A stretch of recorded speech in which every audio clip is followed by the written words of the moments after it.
ng team earning system. Kapag wala ng negosyo o anumang pagmumula ng kita, saan ka aasa? Ang pensyon ng perang pinagtrabahuhan mo ay umpisa mong matatanggap kapag 60 years old ka na. Sa ngayon ay tumatanggap ng monthly pension na more or less 4,000 pesos sa panahon na kailangan nila ng more. Here's the good news. 1,500 pesos lang ang kailangan mo para sa TES seminar fee upang in 30 days ay pwede kang kumita ng 1,000 pesos na leadership bonus at in 2 months ay kumita ka ng 4,000 pesos na granny bonus kada buwan. Yes! Pangmatagalang kita at kaalaman na 1,500 pesos lang ang pinhunan. Paano ko pakikinabangan ito? Mamuhunan ka sa kaalaman. Mag-enroll ka sa 1,500 pesos TES seminar bilang enrollee at itatala ka bilang L2Wish seminar alumnus kaya pwede kang sumali sa L2Wish Team Earning System o TES.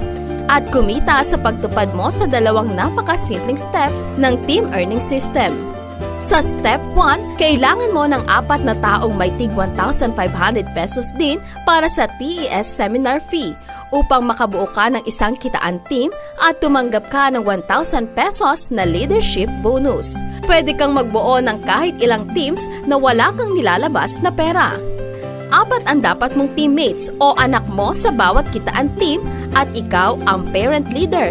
At para maging parent leader din, ang 4 na iyon ay magbebenta sila ng tig-4 na seminars kaya ang 16 buyers nila ay apo mo na. Sa Step 2 naman, kailangan mo magbenta ng isang 1,500 pesos TES seminar para makatanggap ng commissions o granny bonus mula sa 16 seminars na nabenta ng 16 mong apo. Maaaring umabot sa 4,000 a month ang granny bonus mo. That's 48,000 sa isang taon. Pero mas maaaring mas malaki pa dyan dahil pwede kang magbuo ng kahit na ilang teams. Malinaw na madaling kumita sa TES. Kailangan mo lang paalalahanan sa Step 1 and Step 2 ang mga anak at apo mo. 2 levels lang naman kasi katulad ng ordinaryong pamimigay ng komisyon, kaya madali mong mamamonitor. Ang TES is a strategy na ang bawat isa sa 4 na pipiliin mong makasama sa isang team mo ay kikita ng 4,000 pesos kada buwan or 48,000 a year. With more teams, you can raise 1 million pesos in a year.